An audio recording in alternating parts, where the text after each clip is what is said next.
Women have always been powerful. Throughout history, we've been pedaling, running, and climbing our way to that unique freedom that only movement outdoors can bring. Let's keep inspiring each other. Join me each month as I talk to inspiring women who quietly get on with their everyday lives whilst doing amazing things in nature. Great. So Claire, thanks for coming. Thanks for being on the EBR Women podcast. Before we start, I'm guessing some of our followers probably know you and some of them don't. So would you like to introduce yourself and say a little bit about your relationship with endurance sport? So I'm Claire Sharpe.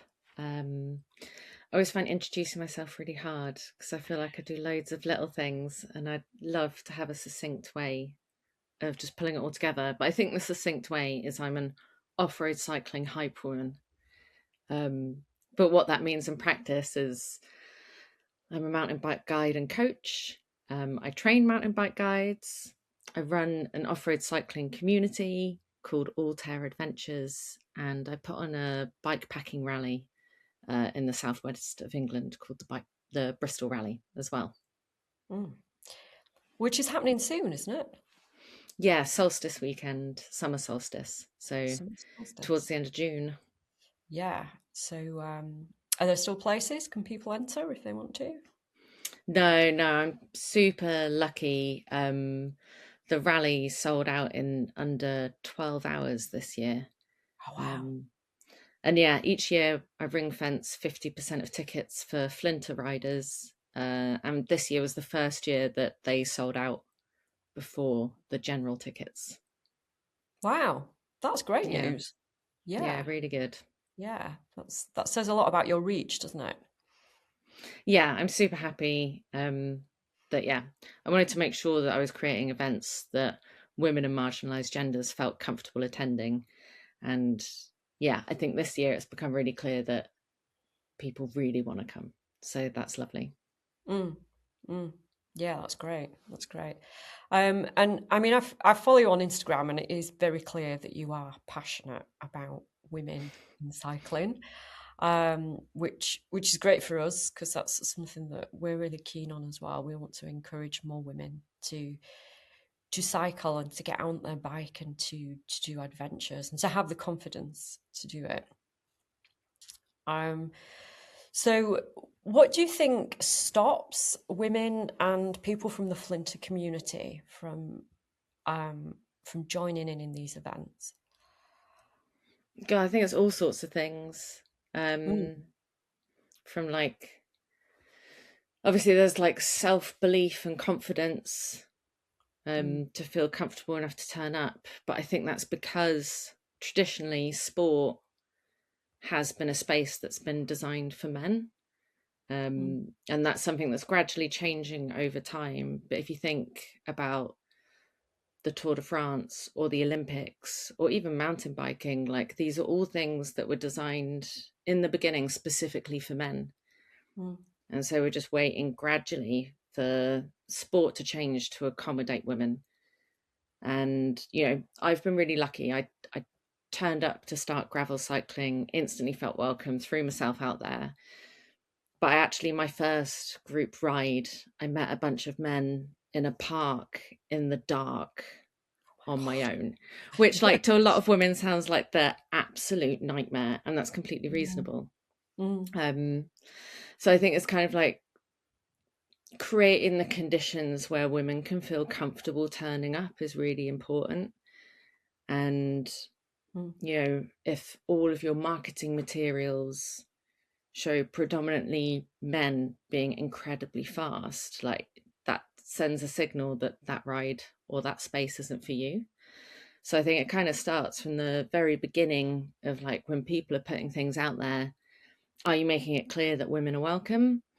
But then it follows through to things like, what facilities are there? Like I remember I went to Ard Rock a couple of years ago. It was my first ever mountain bike event. And, went on my own again, could have been a recipe for disaster. Luckily, it wasn't.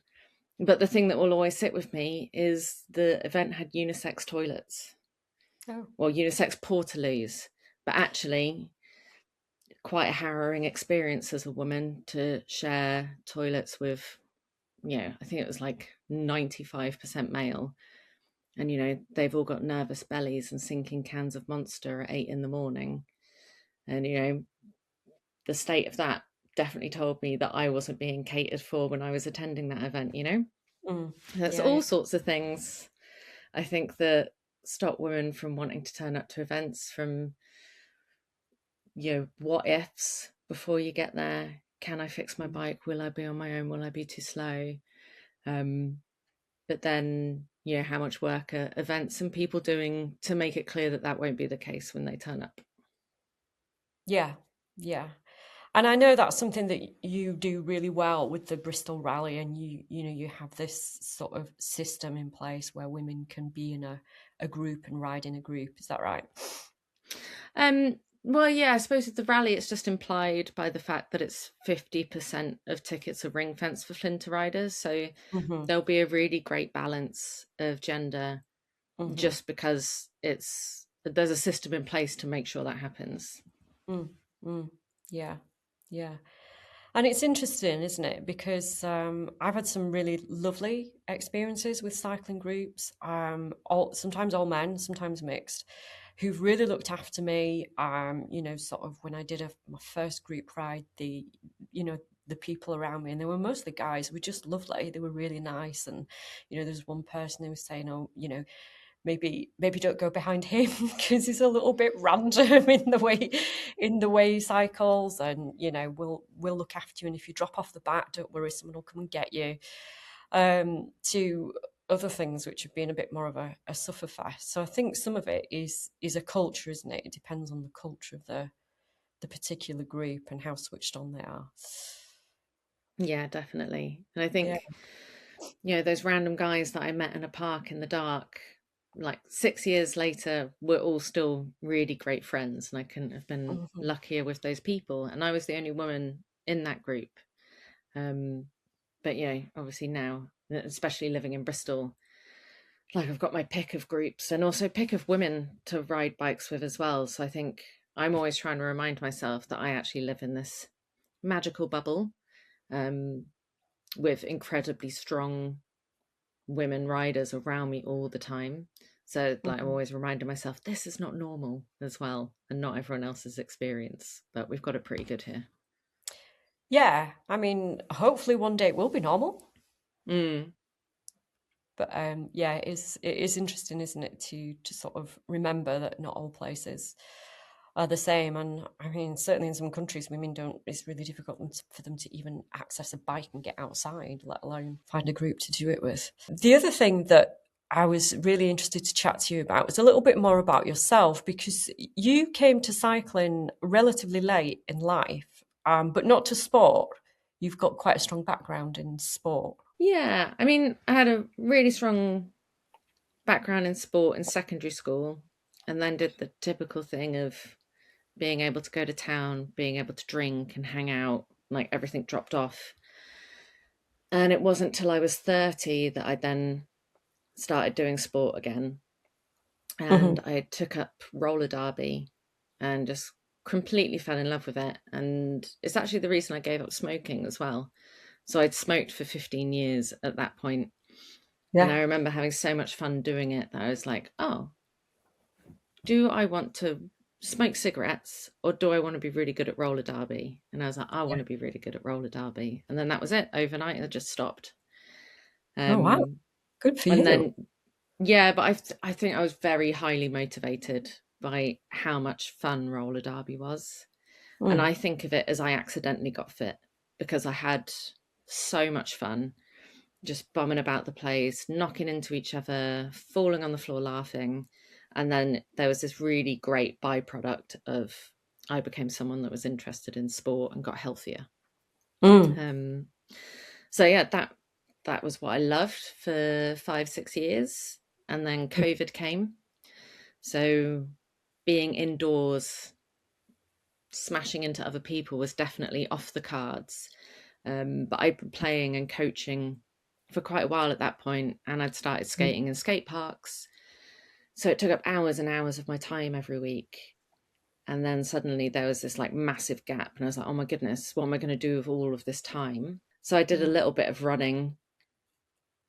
Not a fan of running. Doesn't do it for me. And I was like, oh, how can I get this little adrenaline hit as well? So I thought about cycling, and I decided that a road bike wasn't going to do it for me, but a mountain bike was committing too far another way for something I didn't know anything about yet. So I went in the middle and got a gravel bike, and then just, yeah, massively, massively fell in love with it. Yeah, clearly. Just all snowballed from there. Yeah, yeah. And I know you've done some bike packing, haven't you?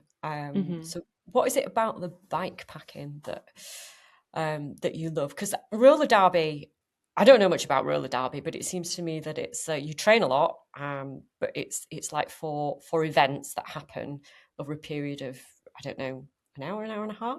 Is that about right? Yeah, yeah.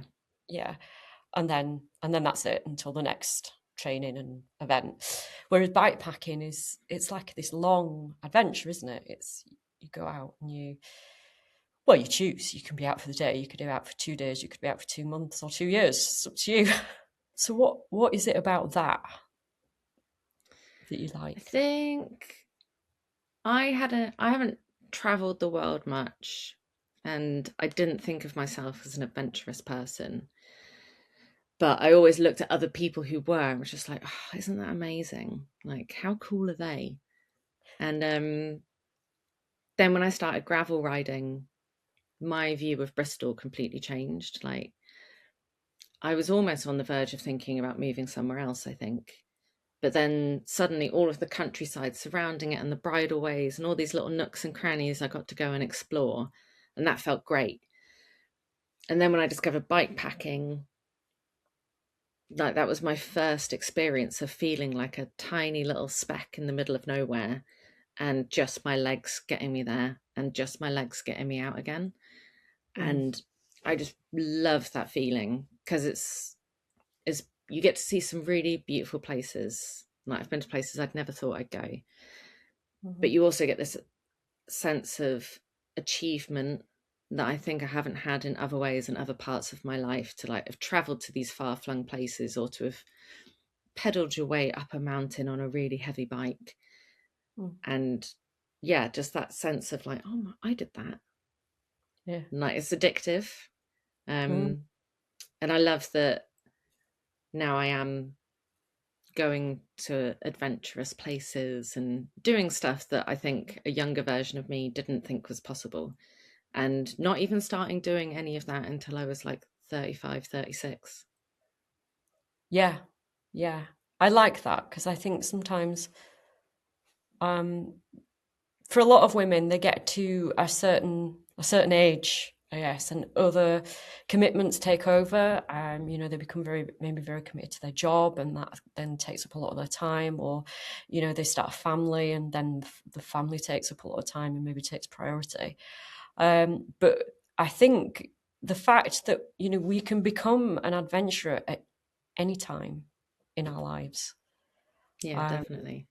there isn't a time that you can say I'm too old to start Mm. an adventure now. When people say, "Oh, I'm too old," if they're younger than me, then I'm like, "Nah." But then there is like I always use this film that Patagonia made called North Shore Betty. I don't Hmm. know if you've seen it. I've It's not about seen this that. woman who didn't start mountain biking until she was 44, Mm. and just turned into this amazing ripper on North Shore trails. But it's a really great story about like her discovering mountain biking with her son, and how she's like navigated her body getting older so that she can still do this thing that she loves. And I was Mm. just like, Betty didn't start until she was 44, people. Come on. And she's doing way gnarlier stuff than I can. Yeah, yeah, yeah. I'm gonna have to watch that film. It sounds amazing. Yeah, it's great. So to go back to the roller derby, Hmm. and that sport, there's a couple of things that I'm really interested in. I'm fascinated in the smoking story because that is very similar to me. I smoked and then started running and had a similar thing. Do you want to run or do you want to smoke? Because every time I smoked a cigarette, I felt like I wanted to die. Sorry, every time I ran when I was smoking, I felt like I wanted to die. Probably more so than with cycling, because I was cycling and smoking, and that was all right for what I wanted to do. That was all right. But I think certainly for me, that was a big culture change as well, because there's the people you hang about with when you smoke are not the same people necessarily that you hang about with or choose to spend time with when you're cycling or running. Yeah. I think roller derby is a pretty all-encompassing sport. So Yeah. you very quickly just go all in, and your teammates are your friends, or if you're going to training like 3 times a week and then you need some rest, like, then your social life quickly becomes that small circle of people. So I think that helped. But yeah, I just think the want to be better at roller derby was so much stronger. And also because I was 30 and I'd started smoking when I was 15, I was at this tipping point where I was like, if you keep on smoking now, you will always have smoked for more than half your life. And I was like, that's a pretty scary thought as well. But I always enjoyed it. Oh God, And then yeah. I'd seen so many people struggle trying to give up, and I was just like, here we go. Like, is this going to be really, really hard? Am I just going to be a part-time smoker for years and years now, just relapsing? But it was just like a switch went on in my head, and I was like, nah, don't want it. Yeah, that's the amazement. That did not happen for me. I can tell you that for nothing. I was a blubbering mess on the curb, crying my eyes out, and went and bought a cigarette and felt fine. So yeah, I guess that is definitely inspiring that you can be so focused on the next thing and think, no, this is what I want. This is what I'm committed to. I'm 100% committed to this. So that is going. That is out of the window. That is impressive. I guess that there may be some genetic involvement in there as well, from what we know now. But even so, Or it could be an addictive personality that just got addicted to roller derby instead. yeah. Switching the addiction, maybe. Yeah, I mean, I think I switched it. I definitely think I switched smoking for running, but not quite as easily as you. Yeah, I think I definitely dodged a bullet. Yeah, but and a great bullet to dodge in so many ways because Oh yeah. the health benefits, just even if you were doing nothing now, the health benefits of not smoking are enormous. So for anyone wanting to give up smoking, it is possible. Just switch the addiction. So that was one thing that fascinated me. The other thing that fascinated me was whether you see that time doing the roller derby as contributing to your skill as a mountain biker and bikepacker now. Sorry, Yeah. gravel rider and bikepacker now.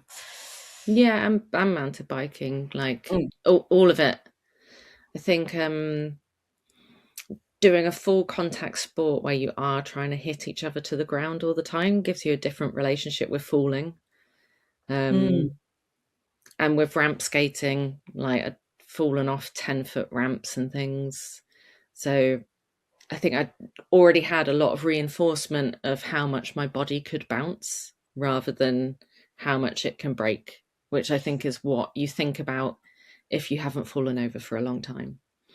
But Yeah. if you fall a lot, it just gets normalized and it's not this scary thing. So yeah, I think that really helped, like in the sense that you don't fear everything. Like I managed to get past a lot of fear barriers because I'm like, oh, the worst thing that happens is I fall off. Okay, cool. Yeah. Then balance, Yeah. that really helped. It was a totally transferable skill, being aware of where my body weight is and where my center is, and just being able to manipulate that a lot. It was really transferable. And then to start off with, like I just had like massively overdeveloped quads as well, which was really helpful. Like my quads Yeah. were giant. Yeah.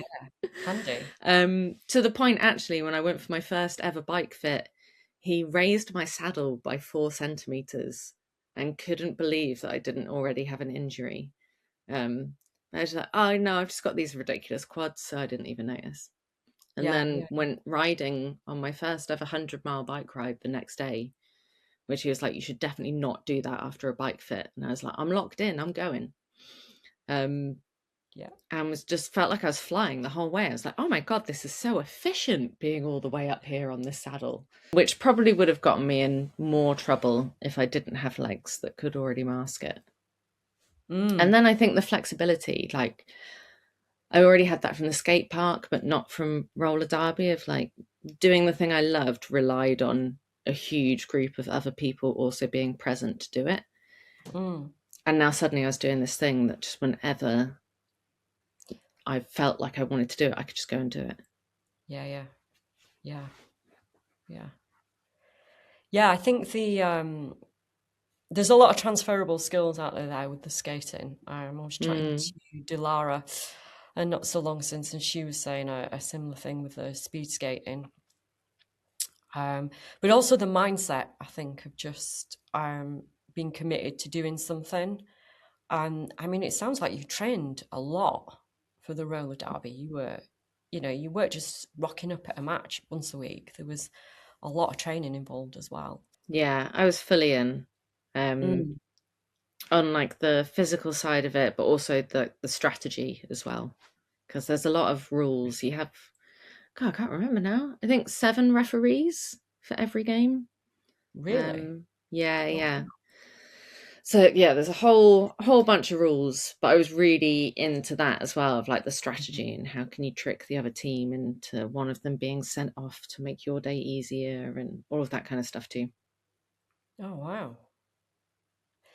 So, because I mean, strategy isn't really a massive part of bikepacking, and in some gravel races, yeah, definitely Mm. strategy I think plays a part. Do you think you use those strategy skills at all in your cycling? I think it's just turned into geeking out on routes instead. Right. So I love route planning. I love looking at maps.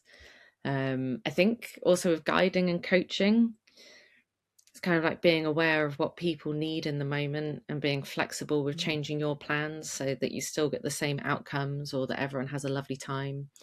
So I think I get to use it, but in a different way.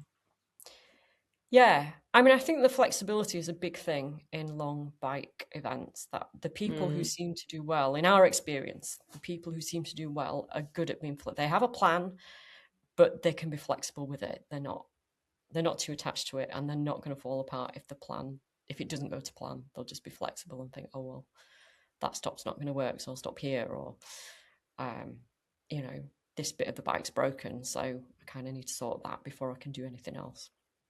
yeah. Hmm.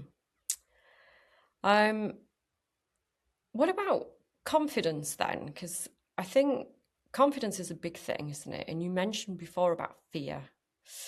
And the thing that often stops people from doing stuff is fear of falling off, or fear of not being good enough, or fear of not being fast enough, or fear sometimes just of not belonging as well.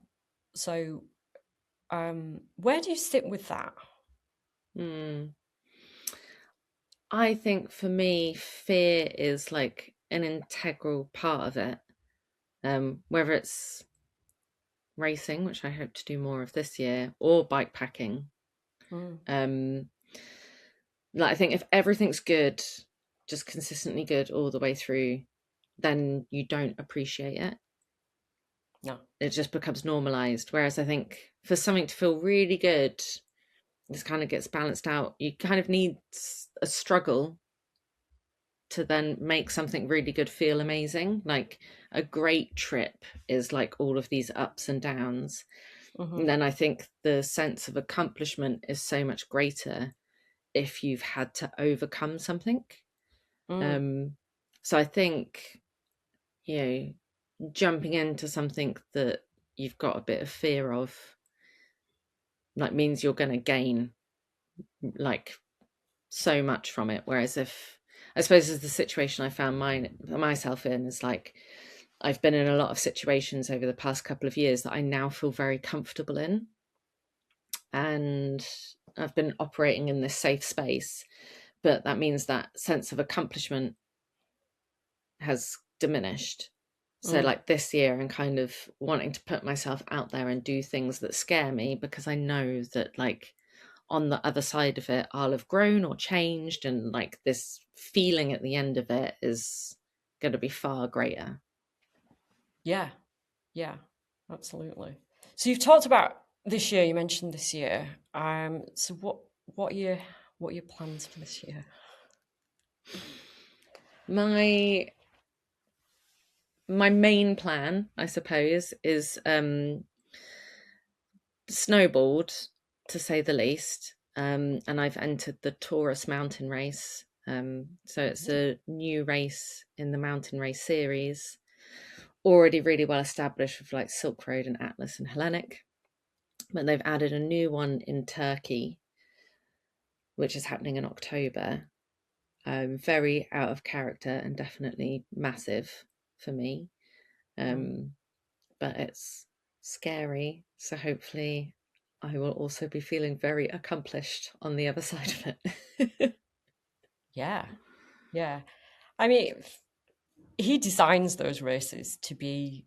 I think I listened to him chatting to somebody, and he said he loves the concept of getting your bike where it's sort of really improbable that you would be able to get a bike. That's kind of the design, I think, of his races. And he's a mountaineer as well, isn't he? So Yeah. I'm trying to remember his name. Nelson trees. Nelson Trees. I was thinking Josh Green. So sort of there with the trees a little bit. Nelson Trees. But yeah, interesting guy. Mm. Yeah, that will be exciting. You've got plenty of time. Yeah. And I It's true. think I looked at so many other races, and I was looking to do something under 1,000 kilometers. And here I am doing something that's 1,400, which is considerably more. Yeah. But what I was looking for is also something that gave me that sense of adventure and technical riding, because I know that's what will interest me. If it was Princess Gravel the whole way round, I think for me, I may as well be on a road ride, because I wouldn't be as engaged with the riding that I'm doing as well. So yeah, it ended up being that race, because the photos and the videos just completely captured my imagination instantly, and every big pan, like drone shot of a little tiny track, like this vast mountain range, I was just like kept on coming back to them and just being like, I want to be there. Yeah. So that's how it snowballed. Mm. And I think, from my point of view as a coach, when people say, "Oh, what should I do? What should I enter?" I usually say, "Enter the thing you're most excited about." Mm. Within reason of what you can afford and get to and stuff, and have the time to train for. Because if you're excited about it, you will be 100% in. Although I don't think being 100% in is necessarily your problem. You seem to be pretty good being 100% in. Yeah, I mean, I'm going to the start line and I'm excited, but I'm also like sick to my stomach, terrified currently. But I think I can like chip away at some of the things that are making me feel that way between now and October. Because the other thing you mentioned is you worked quite hard on yourself on sort of building up your own confidence. Mm. So how have you done that? I realise it's not a secret sort of, I just did this and I felt amazing, because it's not like that, is it? But I've built up confidence in some areas and then I completely lack it in others. Mhm. But I think it's kind of encounter a problem, try to fix it.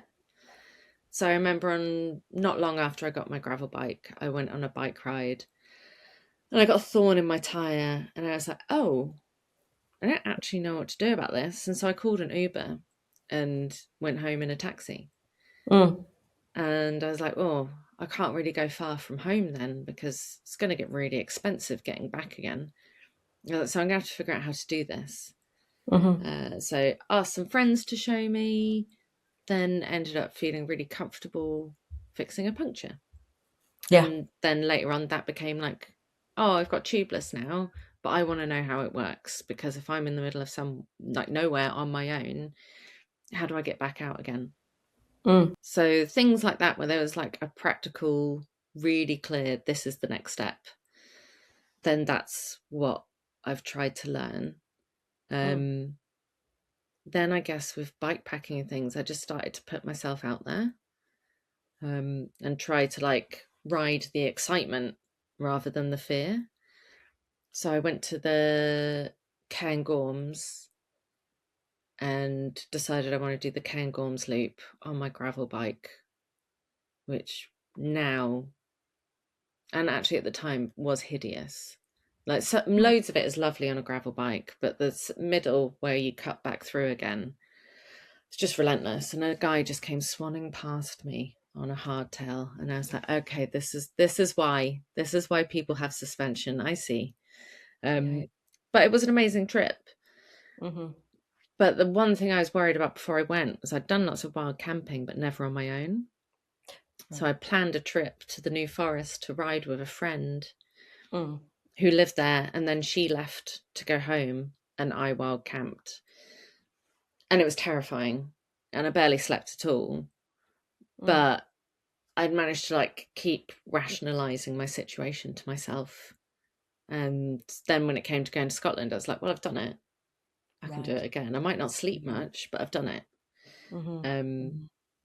so yeah, I think there's just been situations where I've been like, what is this thing that's stopping me or scaring me? Right, I need to go and do a bit of that or learn how to do it. Yeah. Yeah. So very, I think practical approaches are often the best. You know, what can I do about this? Is this real fear or is it imagined? If it's a real fear with a practical solution, let's work on a practical solution. I love your story about the phone. I'm thinking, I'm just going to get an Uber. Yeah. Because, you know, ultimately it's still a solution, isn't it? You know, Yeah, it worked at the time. it worked. That was the solution for you, but it also kickstarted another. That's not actually a solution I want to rely on. So, you know, let me find a better way of doing this. And that, you know, and that led you to getting some bike mechanical skills, which are obviously really helpful. And Mm. build confidence in themselves. I think if you can get to the start of something, whether it's a solo bikepacking adventure or a planned event, and you know that if you know you can fix basic things on your bike, then it makes a big difference for sure. Yeah, I think of like bike mechanics as like extending your reach of like, okay, I can do this thing, so I feel happier going further from civilization. Or I know how to do Mm. this thing now, so I feel happier going a little bit further. So like every time I learned to do something to my bike, I kind of felt like, okay, so this is no longer a ride ender. Mm. So I can go to more wild places. The wild camping is interesting because I think that does put a lot of people off, and I think possibly specifically women, in that I think sometimes we feel a little bit more vulnerable, or maybe we're told to feel a bit more vulnerable for various reasons. So I mean, I love the fact that you got over that. How comfortable are you with wild camping now? Then are you sleeping in the tent, or are you still listening to every movement? It changes depending on where I am and what I can hear, I guess. Yeah. Scotland, sleep like a baby, because I'm just like, oh, I'm allowed to be here. It's fine. And actually, the less I know about the rules of a place, the better I sleep. So I actually Mm. try not to find out what a certain country's views are on wild camping, and just be Mm. like, just gonna leave no trace. I'm gonna set up camp late, leave early. No one will ever know, Mm. Yeah, and yeah. that makes me feel a lot more comfortable. And if I do start stressing, then I just keep on reminding myself that actually potential issues or danger are where the people are, and I'm not where the people are, like Mm. when I'm doing this. So it's just like, actually, I'm in the safest place I can be. But Yeah. yeah, I think it's totally right. It's a different experience for women, but it's because of like what we're told from a very young age. And actually, even as adults, people's reactions to, oh, I'm going to go do this thing, or I'm going to wild camp. And people are like, do you feel safe?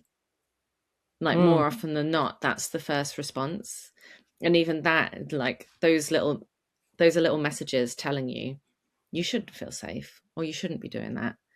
mm, But masked, a lot of the times, I think when people say things that they genuinely think they're trying to be kind or trying to look out for you, but they're also just saying, like, women probably shouldn't be doing that. And there's like a mm. little bit of that behind those comments, whether they're intended or not. So I think it makes it twice as hard a lot of the time for a woman to make the decision of, no, I'm going to go and do that on my own. And yes, I am going to sleep in the middle of nowhere in a Yeah. glorified bin bag. Yeah, I mean, I think there's a history of culture which is definitely changing about violence against women, in which infiltrated infiltrated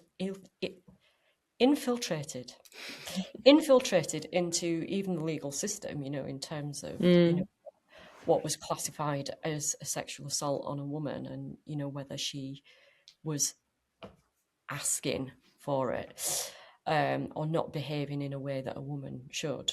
So I think we've come a long way from there, but I think there is still a little bit of a culture there I that also think there's like, women, being a woman is a bit like a superpower as well when you're traveling alone, mm, because there is also the thing of like, you don't instantly appear dangerous or like a threat, so yeah, people will engage with you. Or like, I remember I did like Sahara gravel last year, and I didn't think twice about chatting to groups of kids and like mm, high-fiving them and stuff. And I'm just like, well, actually, if I was a bloke, this could be read differently. Like, people could be having a little think about what's happening here. But I think, like, as women, like, once you start moving through the world solo, you can actually, or as a group, like, but you could start to use that as your superpower to like interact with people, because there isn't this like, you are a threat barrier. It's just like you're mm, instantly able to build a rapport with people.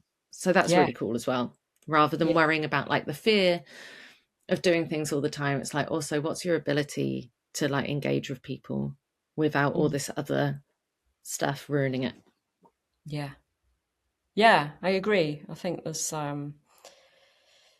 engaging and leaning into the femininity of something can be Mm, can be really helpful.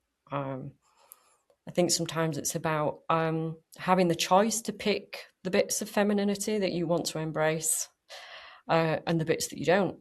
And that's yeah. different for different people, obviously. Um, and I think sometimes we have bits of sort of like femininity, or an idea of what feminine should be, sort of almost imposed on us, Mm, um, rather than us choosing, no, this is the bit of being a woman that I want to embrace and lean into and enjoy. And this bit about being a woman, not so much. That's not so much for me. Good for you. I like that. Women as a superpower. So, the other thing that I was really interested to chat to you about was your role as a guide and a coach and a trainer of other coaches and leaders. Because I think historically, most coaches have been men. And I think there's been a little bit of a push, I think, in UK athletics, in the running side of things, to get more women involved, with some success, not as much success as we'd like, but some. So, how do you see your role in that environment, and how did you come into it? oh yeah, I came into it by pure luck, Right. really. Yeah. So my friends over at the New Forest Off-Road Club wanted to get qualifications for leading their rides, and then they invited me and another person along to fill out the course numbers. Mm, So that's how I got my level 2 guiding qualification, and I just loved it. mm, Like, really loved every bit of it. Loved the riding, loved all of the theory, loved learning about reading maps and navigating with them, looking after groups. And yeah, so after that, I was just like, I want to do level 3.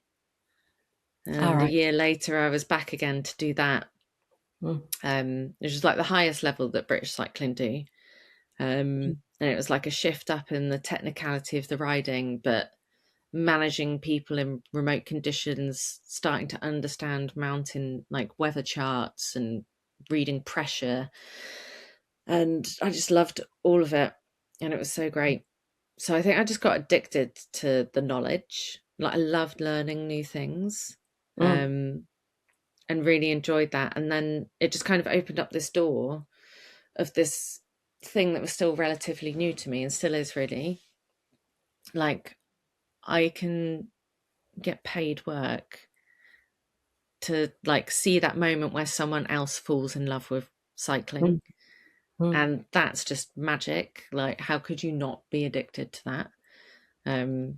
So I absolutely love being able to do it. And I suppose there's two different ways. Like in guiding, you just get to show people really beautiful places and see them start to like be like, oh, okay, when I go home I want to do more of this or that kind of thing. And then with coaching, I really like the idea that especially with mountain biking, people have this idea of mountain biking of like it's road gaps, it's gnar, it's steep, it's tech. And then just having the opportunity to show someone, do this with the bike that's a little bit different, or adjust your body position or put your weight here, and then suddenly they start being able to do things that they didn't think they could do.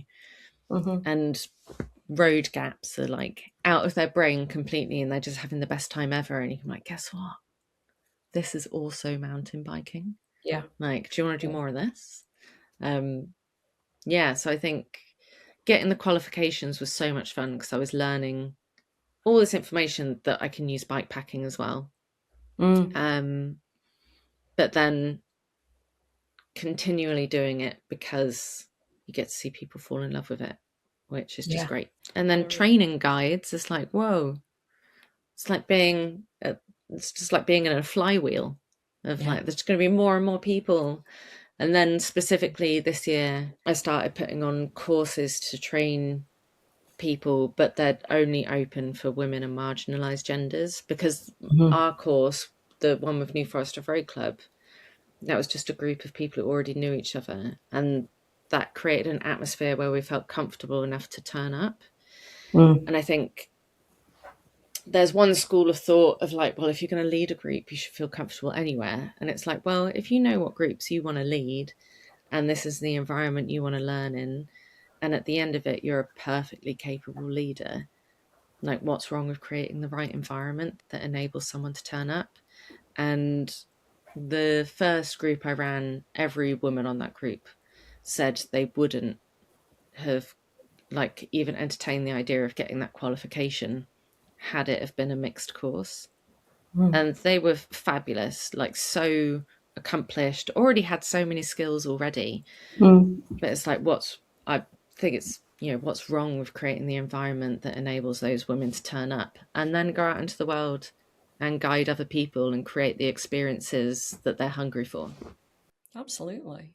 I agree. Definitely. I think, learning should be an environment where you feel obviously challenged, but the challenge should be what you're learning. It shouldn't be having to cope with, the other interactions. And we know that interactions change in mixed groups completely. Yeah. Yeah, I agree. One of the first camps John and I ran, we actually decided let's just make it all women. It'll just be just be a different camp. It'll be there won't be so much trying to win the camp because Yeah. realizing here, but women tend to look after each other more than men sort of seem to assume, oh no, that's your problem, I'm going to get on, do my thing. Not all men, I am generalizing. Yeah, but it happens, and it happens. Those characters are out there time and time again. No, I remember on the level 3 course, my good friend Em did it with me. We were the two who were like, we want to carry on with this. And we were on, you do a weekend of learning and then you come back when you're ready for your assessment. And on our learning weekend, as you know, it was our assessment weekend. So we each took it in turns to ride down this quite technical, rocky section. And the men in the group went first, all fine, but all wanted to show how fine they were. And then I went, and Em's quite a lot smaller than me. And they came down, and I remember they didn't brake at all. And everyone was just, the blokes started sketching out and being like, oh my goodness, they're going to crash into us. They're going to crash into us. Because they hadn't asked anything about their experience.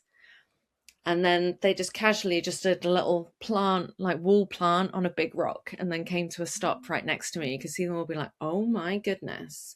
Yeah. And it's like, yes, may I introduce you to the best rider in the group? But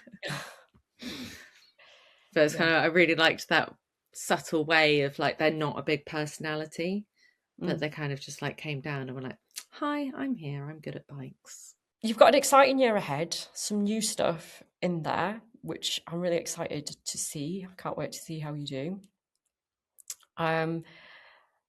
One of the final things I just wanted to ask you was just about, for women and girls out there who are thinking that they might want to try a bike but might feel a bit scared, or might want to try an event but might feel a bit too scared, or feel like it might not be for them, or it might not be good enough. What message would you give to people?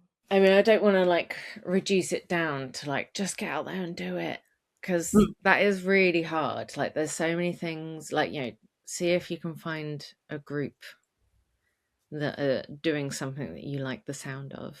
Like if you can make it social, that can be really helpful, even if it means traveling somewhere to do it. Like if you're not lucky enough to have something locally, maybe it could be a really nice trip to go and ride with some people that you think they look like my kind of people, and that could be like the confidence boost you're looking for.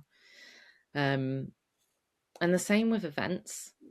Like, don't feel like you can't message the event organizer and ask questions, because a lot of the times they do have the answers, but maybe they're really good at putting on events, but they're not a marketer. So they just didn't realize that not everyone else knows what they already know. And the way they respond will tell you very quickly if it's an event you want to go to or not. But also, that's not going to get rid of every barrier, and it's not going to like make the situation completely free from fear. So then there is that thing of like, if you still got that little lingering doubt, just remember that like if you push through that and have the best time ever, like it'll be amazing.